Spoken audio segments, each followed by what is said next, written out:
And I have more beverage. And I had my water. Had to pull the hair up, freshen up a little bit. It's a little warm in here. Well, it is on the third. We're on the third. My studio's on the third floor, and it's a beautiful day. Let's see, just for fun. It is. I hit the wrong one. Oh, it's 77 degrees. So it's perfect weather. Yeah. So I mean, and I get the fan going, so we have some air circulating. So it's better than it was. I can knock the sound out, and the mics are here rather than up there, or so. So it shouldn't be a problem. You won't hear the fan, and there's also overhead fan going really slow, stirring the air. But it really doesn't matter. And I don't know what's going on in the background. I haven't decided yet. So. But welcome back nonetheless. We've got beverages and potty breaks and all that kind of fun stuff during the last commercial break. I love that. And at some point we'll be more specific, but it's all part of the fun. Right. So we were talking about honesty and relationships, monogamy. And I think my biggest thing that I run into a lot when I'm working with couples is, and people that have just met, I work with them as well. And it still comes back down to that timeline, okay, that I hate. And there's... You gotta write that, you gotta kind of outline that. So we can actually at least do a segment, maybe a whole hour on that, because it's complete madness. It's, batshit crazy stuff, but... Yes. And it's interesting because I have friends in other parts of the world who have no idea what I'm talking about. But here, there's positively, absolutely... a process you have to go through. You do this, and then this, and then this, and then this, and then this, and then this, and heaven forbid you should skip a step. Oh, we've missed that one, so we got to go back. Oh, yes. It's like Candyland or Chutes and Ladders or something. No, it's like Chutes and Ladders. Right. And it's just ridiculous. I mean, I've worked with couples, and I've experienced it myself where, a gentleman's like, I want to work on a relationship with you, or he says his feelings right away, and then it's almost like they freak themselves out. Like, oh my God, I said that too soon. So I better not call, or I better not text, or we better not see each other until some time goes by. And then that 3-day thing, you meet somebody and then you can't call them for 3. What the hell is that? That's just stupid. If you want to be with somebody, be with them. If you meet somebody and they completely knock you off your guard, or make your knees weak, or take your breath away, or whatever it may be, just go with it. Because you can't go wrong if you're honest about your feelings. You can't go wrong if you're being honest with yourself. So it's just so dumb to do that. And, I have to do this, or...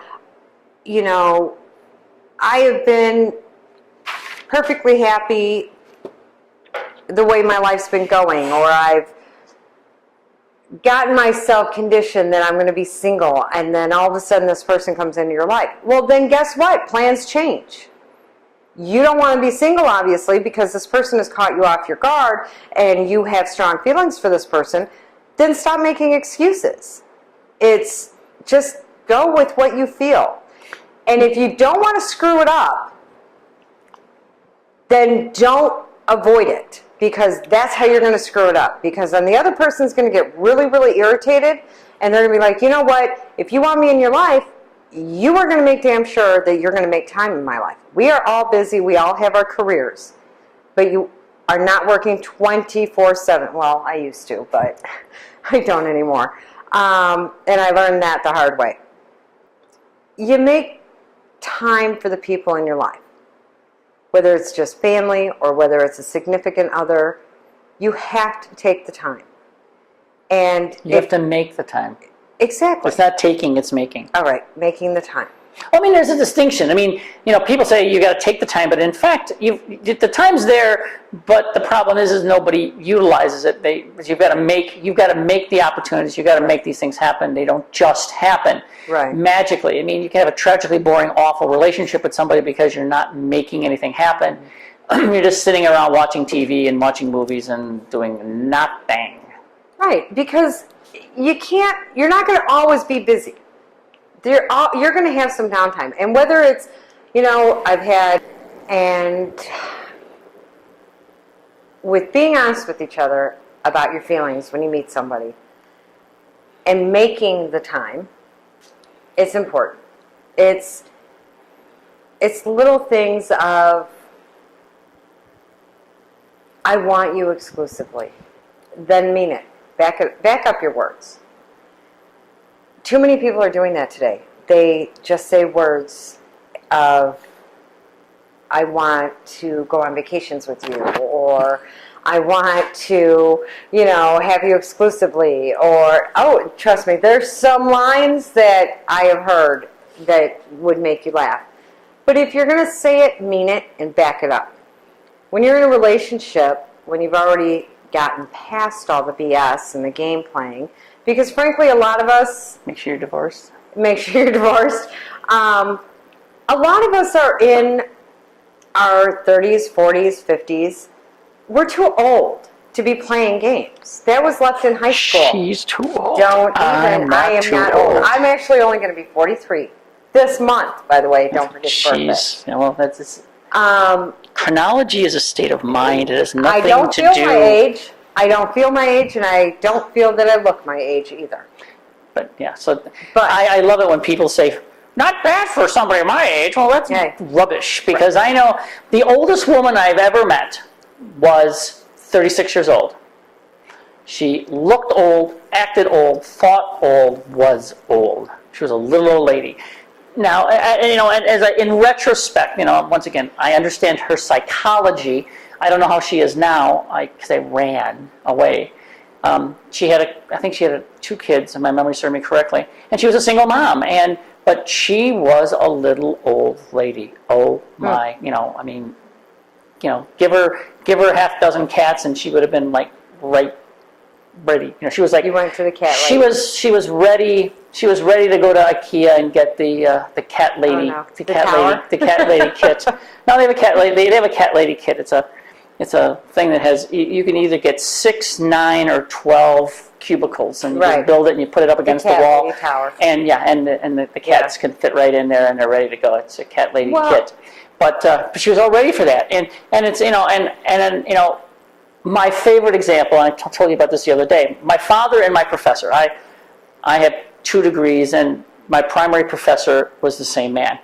And he just beat me. I mean, just, physically, mentally, psychologically. I mean, he knew what I needed to do, and he just pushed and pushed, and he knew what my buttons were. Like one thing, he knew that if you said you can't do something, and of course I have to do it. Which is typical for any man if you tell them you can't. Most men get more determined. Perhaps, but most of the time they give up. But anyway, but in this case, he was 3 months older than my dad. And in fact, I just had breakfast with him the other day. And Bill, my father was going on 100, and Bill is going on 68. And what's amusing about that is the 2 men are the same, pretty much the same age, but just whole different mental aspects. So I have personally witnessed the difference that the psyche and belief structure, has on 2 different men.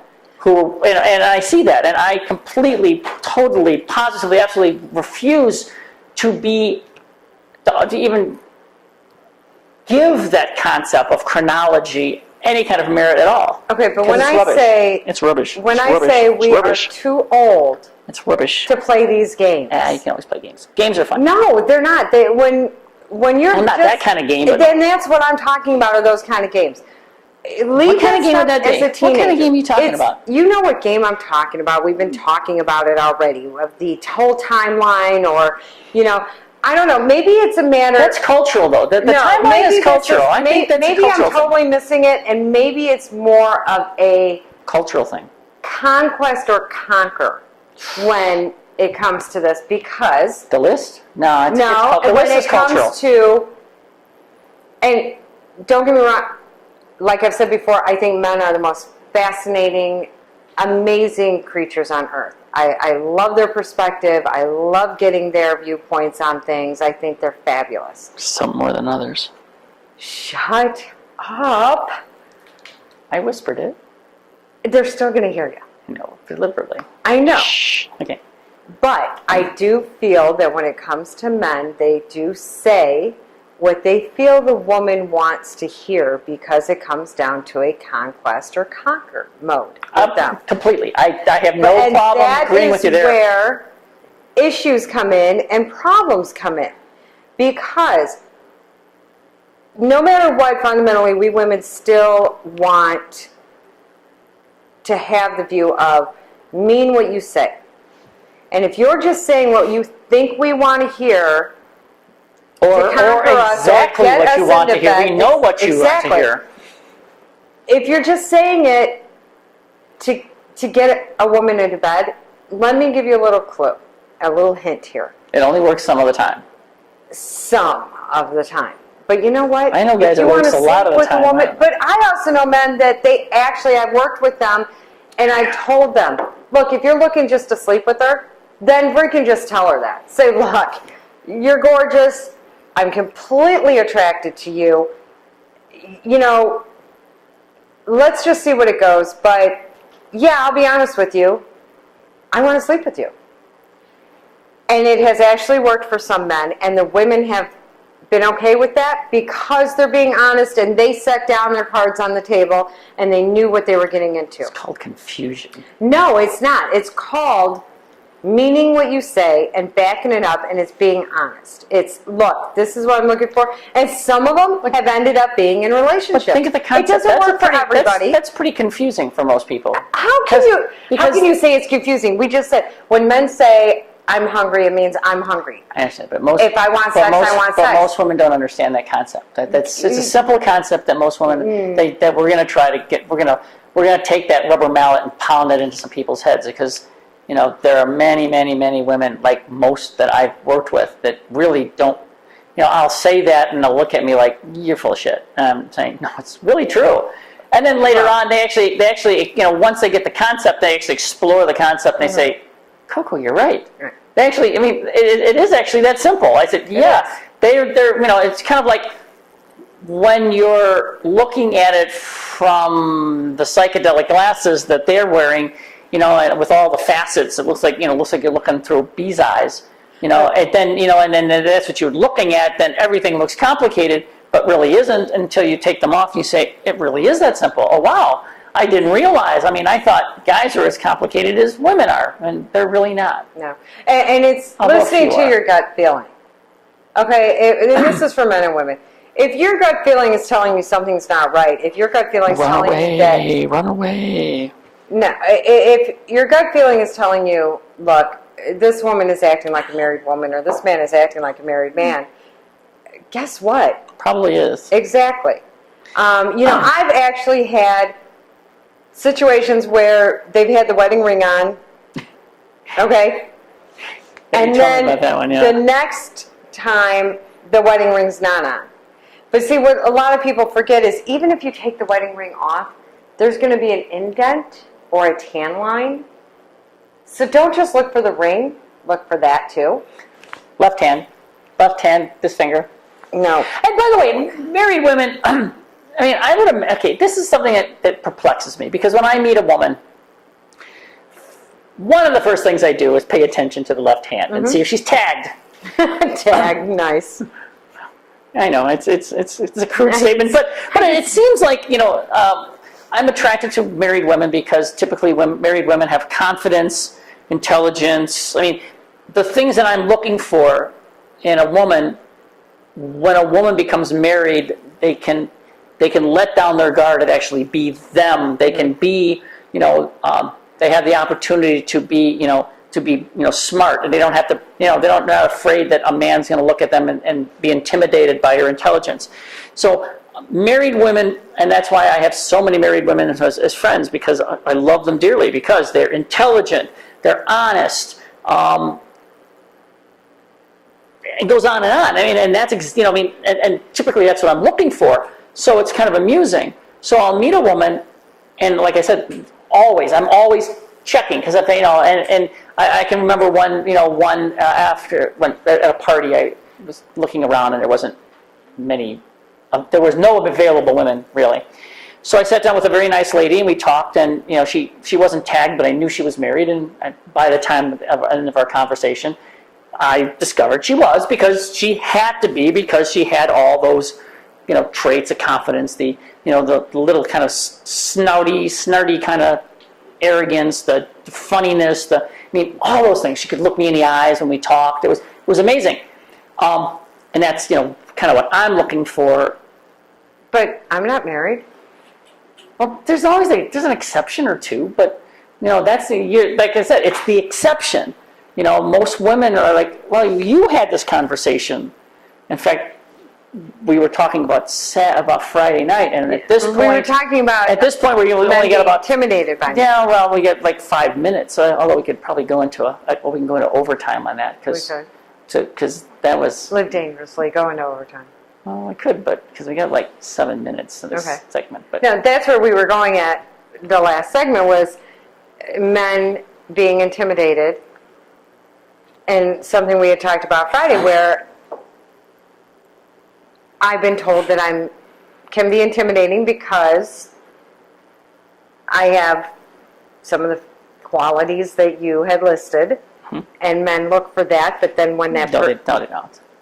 No, there are men that look for those qualities that they think they want or that they know they want, but when they're presented with a woman who does have all those qualities, it freaks them out.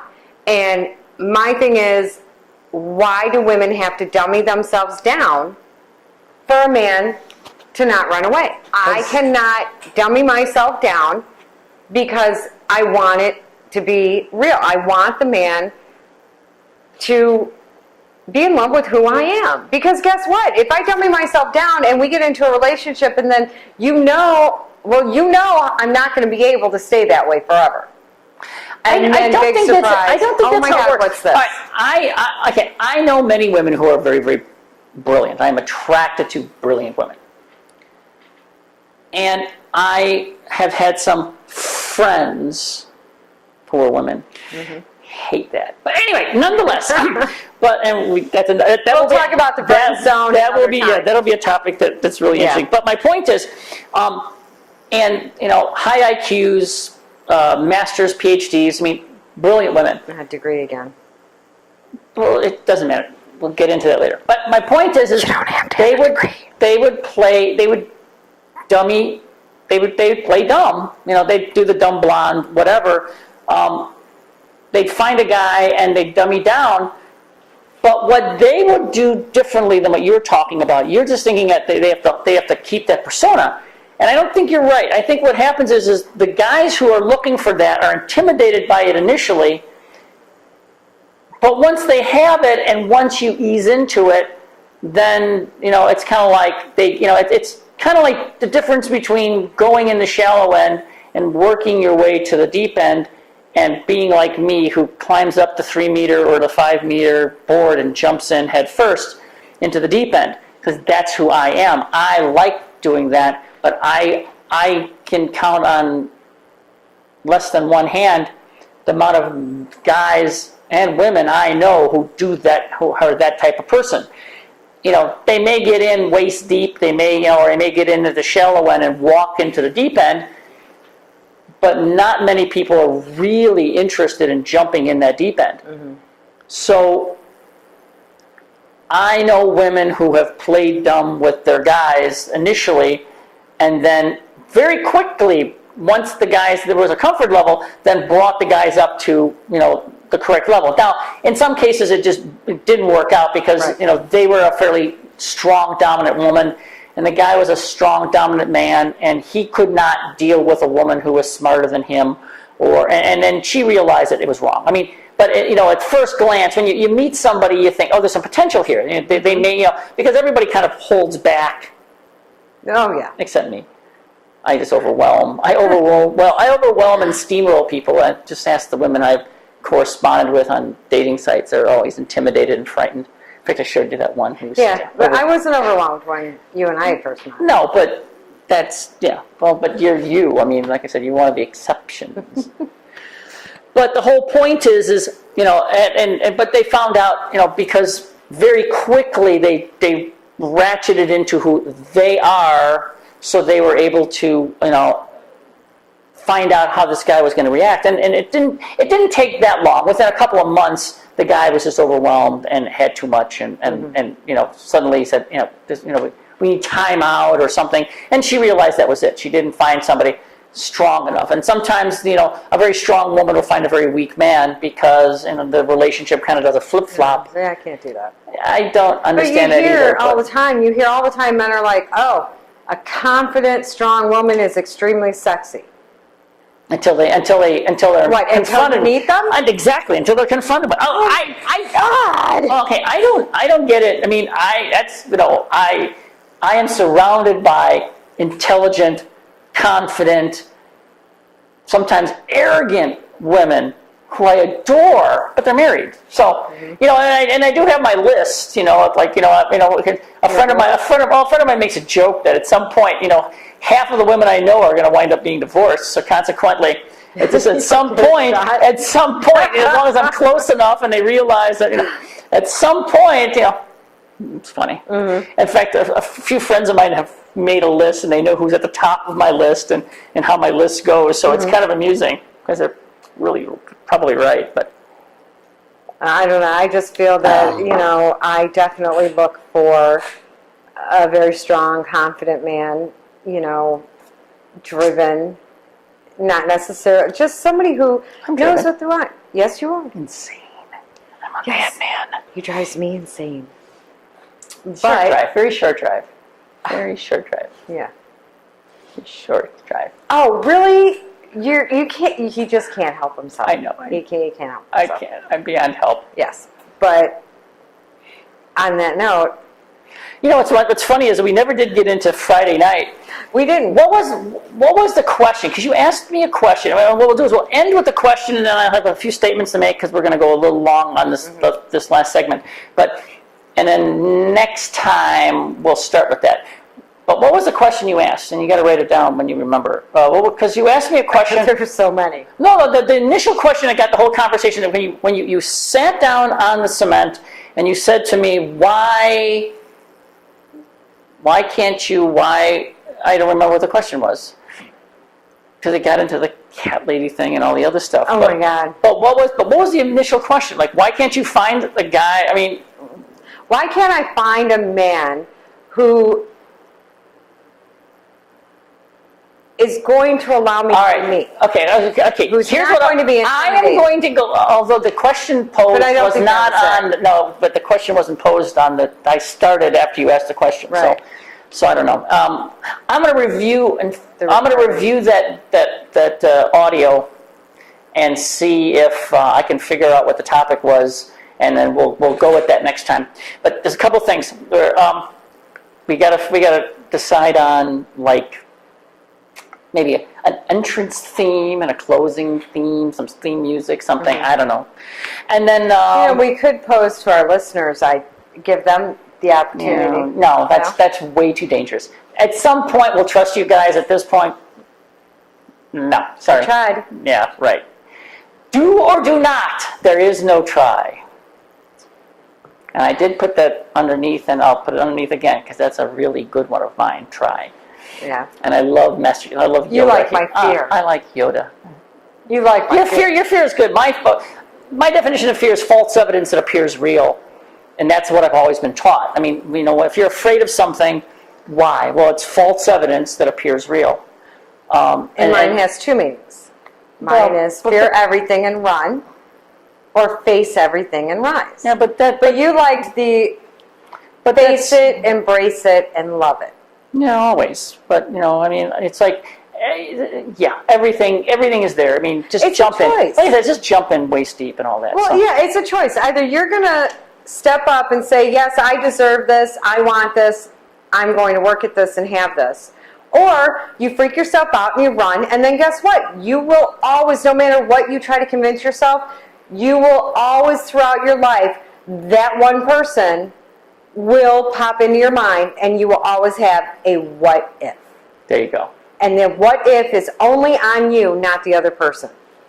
So, with that, pretend there's a closing music, it's fading in, whatever it is. And we're going to try to do a couple of these, 2 or 3 a week until we get to do every day, but we'll try again. Try to do this 2 or 3 times.